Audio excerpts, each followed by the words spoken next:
Start this video, I would like to send out my love and condolences to the people that have been affected. I don't condone violence of any kind. We're gonna show y'all. This is the things he used to do to my friend. I will say with this case behind, it's probably going to be, with us for a while. I will say, like I said, from the jump when I heard, being shot in the back is always very difficult to prove that, you were in self-defense mode when you shoot someone in the back, no matter what the reason is. On August 8, 2025, Atlanta robber Tevin Hood, known as T. Hood, was shot and killed inside his Snellville, Georgia apartment. This wasn't random violence or a robbery gone wrong because the shooter was 24-year-old Kai Frost, brother of T. Hood's girlfriend, Kelsey Frost. According to police, Kai walked into that apartment to stop something that had been happening for far too long. But before we dive into that night, let me take you back to understand who these people were and how a toxic relationship ended in a fatal shooting that divided public opinion and raised serious questions about domestic violence, self-defense, and justice. Tevin Hood was 33 when he died. The Atlanta artist had built a modest local following with tracks like Ready to Go, Percolator, and Big Booty, songs reflecting street life and party culture. He was a father to a young daughter and had been in an on and off relationship with Kelsey Frost, daughter of Atlanta hip-hop royalty. Kelsey, around 30, was the daughter of music executive Kirk Frost and appeared on Love and Hip Hop Atlanta during seasons 5 through 8. Her family's reality television fame meant anything involving the Frosts would attract intense scrutiny, but nothing could have prepared them for what unfolded. Kyle Rashid Frost was the son of Kirk and Rashida Frost, both stars of Love and Hip Hop Atlanta. At 24, Kai had grown up in the spotlight but maintained a low profile compared to his famous parents. He lived near his sister's apartment complex, close enough to hear what happened on August 8th and close enough to intervene. But what happened wasn't about one violent confrontation, it was about pattern building for months.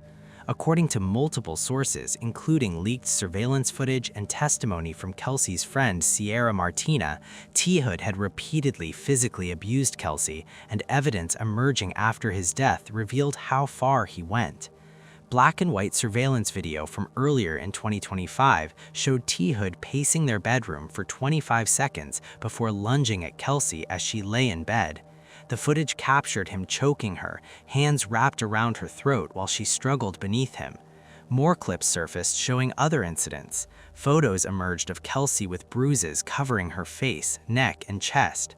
One particularly brutal alleged attack in November 2024 involved T. Hood pistol whipping her, leaving visible injuries that Sierra documented and later shared publicly. We're gonna show y'all. This is the things he used to do to my friend.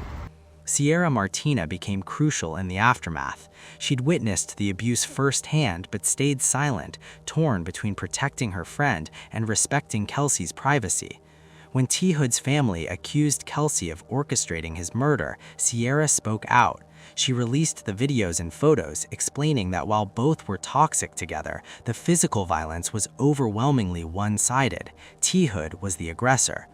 Despite this documented abuse, there were no verified reports of Kelsey calling police on T. Hood, no restraining orders, domestic violence complaints on file, and this became a major point of contention, with T. Hood's family questioning why Kelsey never sought help from law enforcement if the abuse was severe. But anyone understanding domestic violence knows victims stay for countless reasons: fear, love, hope the abuser will change, financial dependence, or not knowing where to turn. On the evening of August 8, 2025, around 7 p.m., something happened that would end T. Hood's life and potentially destroy Kai Frost.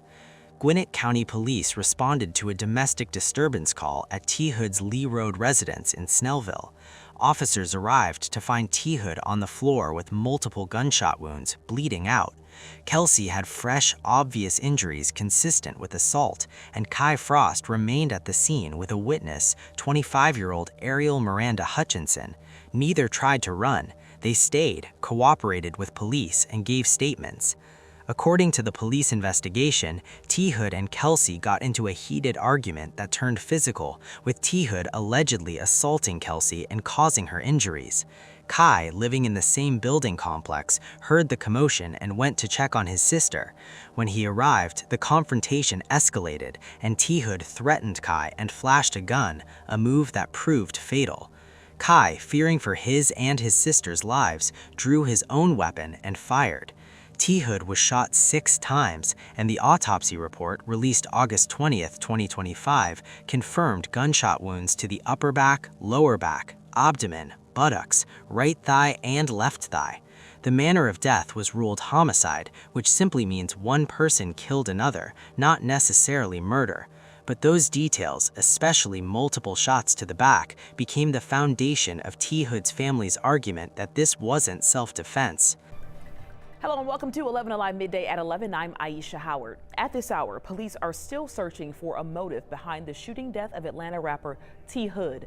The son of Love and Hip Hop Atlanta stars Rashida and Kirk Frost now named a suspect. 11 Alive Stephanie Chaynock joining us from the newsroom. Steph, the investigation is still ongoing, but now police are saying it could have been self-defense. Yeah, Aisha, that's the very latest. Gwinnett County police are still investigating, but say self-defense could be behind the shooting death of 33-year-old rapper Tevin Hood, also known as T. Hood. And there are a lot of moving pieces being shared into this investigation. Gwinnett County police have named the 24-year-old son of reality stars Kirk and Rashida Frost, Kai Frost, as a suspect in the rapper's death. We also know the home where Friday's deadly shooting happened lists their daughter, Kelsey Frost, as a resident. And according to social media posts, she and the rapper seem to have been in a relationship. If you watch the Love and Hip Hop Atlanta reality series, then you are very familiar with the Frost family. It was on October 9th, police found Hood shot inside a home in Snellville around 7 p.m. Police say Kai Frost and other witnesses remained on the scene after the shooting. In an update released yesterday, police now say the shooting is being investigated as a possible self-defense case. According to the latest report, Gwinnett County police say a domestic disturbance occurred at the residence, resulting in a female victim sustaining physical injuries, and that the shooter arrived to the residence after a physical altercation had taken place and then separated himself from the residence before the shooting occurred. After the rapper's death, Kelsey Frost, his alleged girlfriend, posted photos of the two together on her Instagram page. The caption, Aisha, reading, "I love you." Aisha, we did reach out to both Kelsey Frost and her father, Kirk Frost, for a comment this morning. We have not yet heard back. Also to mention, Aisha, this morning, her brother, Kai Frost, the suspect in this shooting, his Instagram page seems to have been deactivated. All right, very early on, Steph will continue to follow this developing story. Thank you. Paramedics rushed T. Hood to a nearby hospital, but he was pronounced dead shortly after arrival. Kai Frost was questioned but not immediately arrested. Police labeled it a potential self-defense case from the start. This is where the story should simplify, but instead it exploded, dividing families, friends, and the public into camps seeing the same facts completely differently. Remember how I told you Kai walked in to stop something that had been happening too long?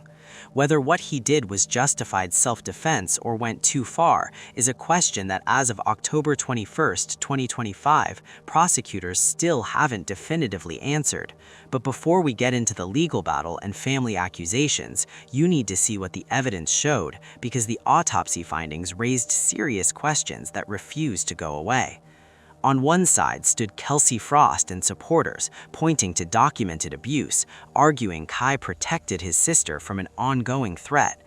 On the other stood T. Hood's family, his mother, Yolanda Bandy, sisters Mycia and Jada Bandy, and his daughter's mother, Ebony Jai, insisting the shooting was murder overkill and that Kelsey orchestrated it. One day after T. Hood's death, Kelsey posted an emotional Instagram tribute. "Just come get me, baby, please. I can't even type this. I love you, Papa. I can't wait to hold you again." To supporters, this was raw grief from a woman who, despite the abuse, still loved him and was traumatized by his violent death. To T. Hood's family, it was performance, designed to deflect from her alleged role. The family's most explosive evidence came through leaked audio recordings. In these, a woman sounding like Kelsey allegedly says, "I don't condone that shit, brother or not," and discusses telling police about Kai's involvement. I don't know. they maybe have the wrong information. They tried to find him. They sent the little SWAT team with the little shit, the big gun. They came and he was taken into handcuffs. I told you that on the phone. I don't condone that shit. I don't give a fuck whether or not. Like, I hear what y'all are saying, but y'all, like, you can't, like, I don't condone that shit. T. Hood's family released these to social media, claiming they proved Kelsey called her brothers knowing violence would occur, that she'd essentially lured T. Hood into a trap. It's more to the story, so I don't know. Well, I don't understand how they would let him out if you told them that your brother shot Tevin. They wouldn't. They supposed to have him. Okay, so I don't know what's going on, but I'm gonna find out. So yeah, please do it. Like, I'm asking the same questions. What I'm saying is, like. Okay, when can we get his things, Kay? Kelsey vehemently denied this. In her own posts, she insisted, "I didn't harm him or ask anyone to harm him. I didn't ask for this." She explained that during arguments, she'd sometimes call T. Hood's mother, not her brothers, and that Kai showing up was simply because he lived nearby and heard the disturbance. She described facing death threats and weird and sick rumors, making it impossible to mourn. T. Hood's family focused heavily on physical evidence, particularly autopsy findings, and their advocate, Michael S. Walensky, emphasized these details, arguing a man shot 5 times in the back while walking away cannot be considered an imminent threat. They painted T. Hood trying to leave, trying to de-escalate when Kai opened fire from behind. Who shoots someone in the back 5 times and calls it self-defense? Yolanda Bandy asked publicly. The family also challenged Sierra Martinez's leaked abuse videos. In multiple social media posts, T. Hood's sisters demanded date and timestamps on footage. They pointed out inconsistencies, like videos appearing to show people in winter clothing, though released in summer. "Show the date and time," they wrote in all caps. "Show outside where he got shot 7 times total, 5 times in the back." They wanted footage from the actual shooting night, from ring cameras or surveillance capturing what happened in moments leading to gunfire. While families battled on social media, the Gwinnett County Police conducted their investigation. They interviewed witnesses, collected physical evidence, reviewed apartment complex surveillance, and examined the timeline. Critically, they looked into T. Hood's history with Kelsey. The abuse videos, photos, and violence pattern all became contextual evidence. By mid-September 2025, specifically around September 18th or 19th, Gwinnett County Police made a significant announcement. They'd completed their investigation and were clearing Kai Frost of wrongdoing. According to their findings, T. Hood was the primary aggressor that night. He'd started the physical altercation with Kelsey. When Kai arrived, T. Hood allegedly threatened him and brandished a firearm, making the first move to deadly force. Under Georgia's self-defense laws, specifically OCGA Section 16-3-21, a person is justified using deadly force if reasonably believed it necessary to prevent death or great bodily harm.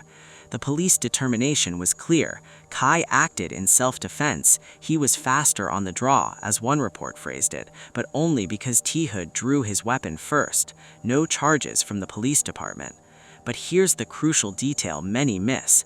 Police clearing Kai doesn't close the case. In Georgia, as in most states, final prosecution decisions rest with the district attorney's office, not police. The case was forwarded to Gwinnett County DA for review, standard procedure in any shooting death, especially one this controversial. As of October 21st, 2025, that review remains ongoing. No charges filed, but the possibility exists, and the DA could review the same evidence and reach a different conclusion than police. This uncertainty has been agonizing for both families. For T. Hood's family, it represents hope someone will be held accountable for what they see as cold-blooded killing. Get off your ass and get that paper. I get that cash, I see you later. Don't do no deals, don't do no favors. I try and take care of my neighbors. Auntie need a grad cut. We gon' make sure that she lit. When I'm gone, she wash my shit. They've organized vigils, started a GoFundMe for T. Hood's daughter Shiloh, and continued speaking publicly about their belief Kai should face criminal charges. They've also hinted at pursuing civil action regardless of criminal outcome, wanting financial accountability even without criminal prosecution. For the Frost family, the ongoing DA review means prosecution threat still hangs over Kai. While they've remained mostly quiet publicly, with Kirk and Rashida Frost not giving extensive media interviews, the family has issued statements supporting Kai and emphasizing his cooperation with law enforcement. Kai himself broke silence in mid-September with a cryptic Instagram post. "I've been through so much shit, I need a back rub." It briefly acknowledged his stress without addressing the shooting directly. To understand whether Kai Frost's actions were truly justified, it helps examining similar cases where family members used deadly force intervening in domestic violence situations. One case bears striking similarities to what happened in Snellville. On September 5, 2023, in Pensacola, Florida, a 23-year-old man fatally shot his sister's 26-year-old abusive ex-boyfriend. The circumstances were remarkably similar to T. Hood's case. The ex-boyfriend had broken into the sister's home around 9 p.m., assaulted her by striking her multiple times, and when her sister and other family members arrived after she texted for help, a confrontation ensued. According to Escambia County Sheriff's Office reports, the ex-boyfriend pulled out a handgun, cocked it, and pointed it directly at the brother. The brother, fearing for his and his sister's lives, drew his own weapon and shot the man twice, killing him at the scene. The similarities don't end there. Like T. Hood's case, police described the ex-boyfriend as having a history of being abusive toward the woman, though specific prior incidents weren't publicly detailed. Like T. Hood's case, the brother remained at the scene and cooperated fully with investigators, and no charges were filed. The shooting was ruled justified self-defense under Florida's Stand Your Ground law. But here's the key difference T. Hood's family would point to. In the Florida case, the ex-boyfriend had broken into the home and was actively committing a home invasion. The threat was clear and immediate. However, in T. Hood's case, the shooting happened in T. Hood's own residence during a dispute where, according to his family, he was trying to leave. Location and specific sequence matter tremendously in self-defense cases. Other similar cases show how outcomes vary. A 2020 South Carolina case saw an armed friend kill a violent ex-husband invading a home, with no charges filed. But a 2025 Houston case resulted in a 16-year-old charged with murder for shooting his sister's boyfriend during a dispute, showing not all interventions are viewed equally under law. Research from Injury Epidemiology found that in 68.2% of U.S. mass shootings from 2014 to 2019, the perpetrator had a domestic violence history or targeted family members. This data underscores how frequently domestic violence escalates to lethal violence and how family members are often on the front lines trying to protect victims. Legal experts note self-defense claims succeed most often when several factors are present.